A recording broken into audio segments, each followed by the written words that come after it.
بسم اللہ الرحمن الرحیم۔ طلبہ کرام، آپ سب کیسے ہیں؟ آج ہم اصول شاشی کے سبق نمبر 62 کو پڑھیں گے۔ آج کے سبق کا عنوان ہے شرعی احکامات میں محکم کی مثال و حکم۔ آج کی ہماری عبارت وفی الحکمیات سے شروع ہوتی ہے۔ آئیے سب سے پہلے عبارت پڑھتے ہیں، اس کا ترجمہ کرتے ہیں اور اس کے بعد سبق کی تفصیل کی طرف بڑھتے ہیں۔ مصنف علیہ رحمہ لکھتے ہیں وفی الحکمیات ما قلنا فی الاقرار، اور شرعی احکام میں محکم کی مثال وہ ہے جو ہم نے اقرار میں بیان کی۔ انہ لفلان علی الف من ثمن ھذا العبد، کہ فلاں شخص کا مجھ پر اس غلام کے ثمن سے 1000 روپے واجب ہے۔ فإن هذا اللفظ محکم فی لزومہ بدلا عنہ، پس یہ لفظ غلام کا عوض ہو کر 1000 کے لازم ہونے میں محکم ہے، یعنی یہ لفظ سے مراد یہ علی الف من ثمن ھذا العبد، اور اسی وعلی ھذا نظائرہ، اور اسی مثال پر دیگر نظیریں بھی ہیں۔ وحکم المفسر والمحکم لزوم العمل بہما لا محالۃ، اور مفسر اور محکم کا حکم ان دونوں پر قطعی و یقینی طور پر عمل کرنا واجب ہونا ہے۔ لا محالۃ، یقینی طور پر، قطعی طور پر ان پر عمل کرنا واجب ہے۔ یہ تھی ہماری عبارت اور اس کا ترجمہ۔ اب آئیے بڑھتے ہیں اس کی تفصیل کی طرف۔ سب سے پہلے تو مصنف علیہ رحمہ نے قرآن مجید سے محکم کی مثالیں پیش کی تھی۔ 2 مثالیں ہم نے گزشتہ سبق میں پڑھی۔ اب وفی الحکمیات سے شرعی احکامات میں سے ایک مثال محکم کے حوالے سے پیش کر رہے ہیں۔ مصنف فرماتے ہیں کہ یہ مثال جو ہم یہاں ذکر کرنے لگے ہیں، یہ وہی مثال ہے جس کو ہم مفسر کی بحث میں بیان کر چکے ہیں۔ وہ قول یہ ہے کہ کسی شخص نے کسی کے لیے 1000 روپے کا اقرار کرتے ہوئے کہا لفلان علی الف من ثمن ھذا العبد، کہ فلاں شخص کا مجھ پر اس غلام کے ثمن کے عوض 1000 روپے واجب ہیں۔ اب جو اقرار کرنے والا شخص ہے، اس کے اس جملے میں کہ علی الف، کہ 1000 مجھ پر واجب ہے، اس جملے میں 1000 کے واجب ہونے کے کئی اسباب کا احتمال ہے۔ اب یہ اس کا دعویٰ ہے کہ مجھ پر فلاں شخص کے 1000 روپے ہے، تو مختلف وجوہات ہو سکتی ہیں۔ ہو سکتا ہے وہ 1000 روپیہ اس نے اس کا غصب کیا اور اب اس کا دل نرم پڑ گیا اور کہتا ہے کہ مجھے نہیں، اس کا 1000 روپیہ تو دینا ہے۔ اسی طرح یہ بھی ہو سکتا ہے کہ اس نے اس سے قرض حسنہ لیا اور اب یہ چاہ رہا ہو کہ نہیں، مجھے اس کو قرض لوٹانا چاہیے۔ کوئی بھی صورت ہو سکتی ہے، امانتاً اس کے پاس رکھے ہو سکتے ہیں۔ تو اب مختلف اسباب یہاں ہو سکتے ہیں اس 1000 کے اس شخص پر لازم ہونے میں۔ تو جب تک اس نے یہ بولا تھا علی الف، کہ فلاں شخص کے لیے مجھ پر 1000 روپے ہیں، تو تب تک یہ کئی وجوہ کا احتمال رکھتا تھا۔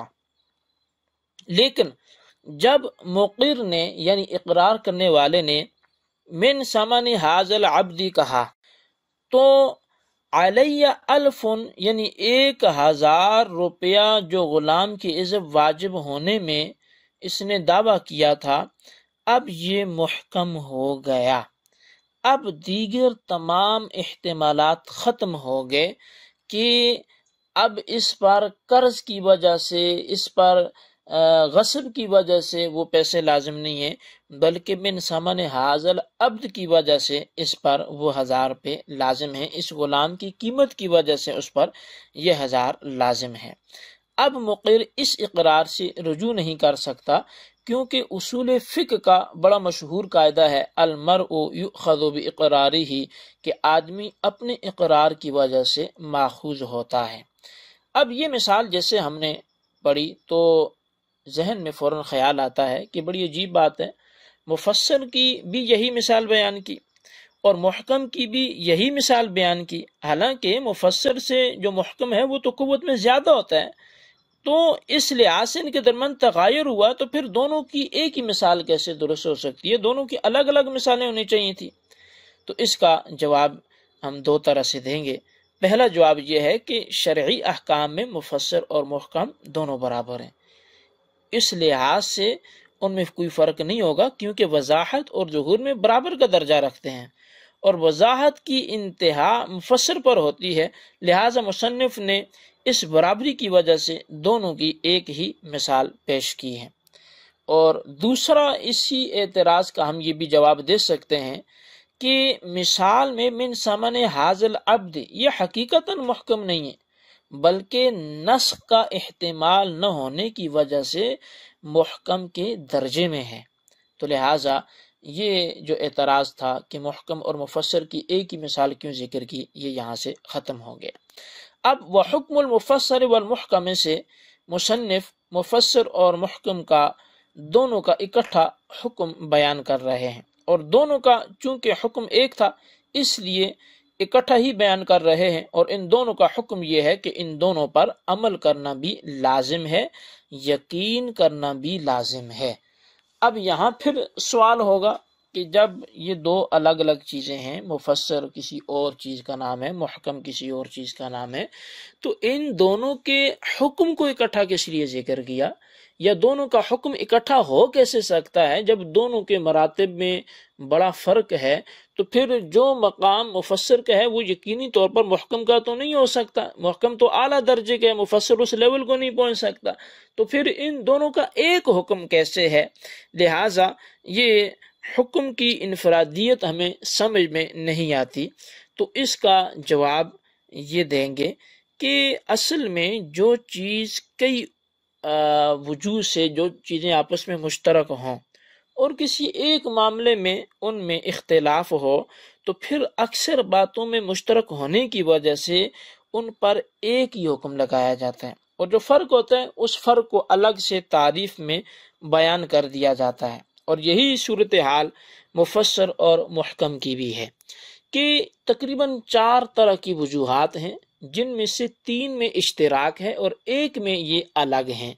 تو اب چونکہ اکثر میں یہ متحد ہیں، اس لیے ان کا حکم ایک ہی بیان کیا گیا، اور جو ان میں ایک وجہ سے انفرادیت تھی اس کو الگ سے بیان کر دیا گیا۔ وہ 3 جو اتفاقی امور ہیں، جو ان میں اشتراکی 3 چیزیں ہیں، وہ یہ ہیں کہ پہلی چیز ہے دونوں پر عمل کرنا لازم ہوتا ہے، مفسر ہو یا محکم ہو، دونوں پہ عمل لازم ہوتا ہے۔ اور دوسری چیز یہ ہے کہ دونوں کا اعتقاد رکھنا یہ بھی لازم ہوتا ہے، مفسر پر اعتقاد رکھنا بھی لازم ہے اور محکم پر بھی اعتقاد رکھنا یہ لازم ہے۔ اور تیسری چیز یہ ہے کہ تعویل و تخصیص کا احتمال دونوں میں نہیں ہوتا۔ اب یہ 3 چیزوں میں ان دونوں کے برابر ہونے کی وجہ سے مفسر اور محکم کا اکٹھا حکم بیان کیا گیا۔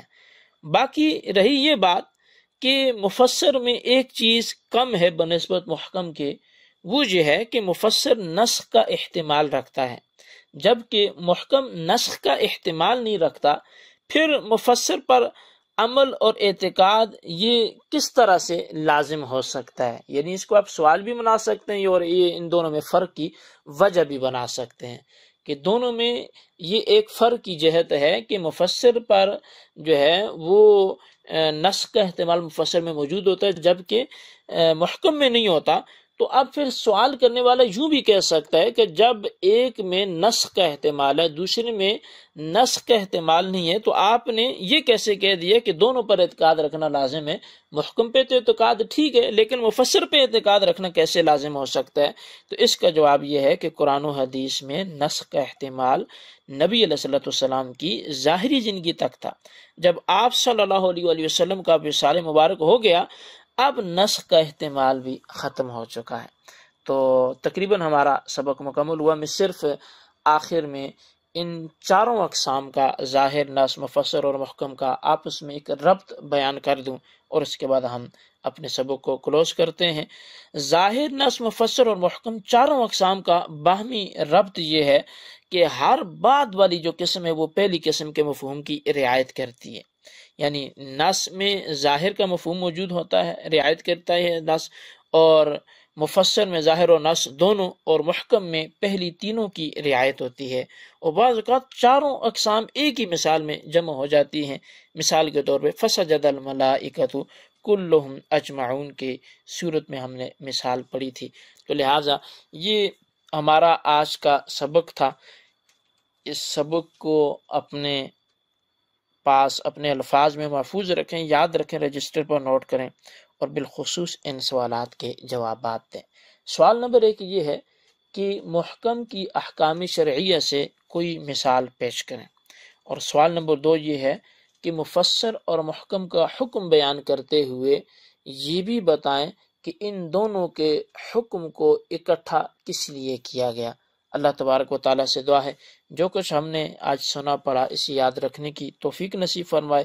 آمین بجاہ النبی الامین صلی اللہ تعالیٰ علیہ وآلہ وسلم۔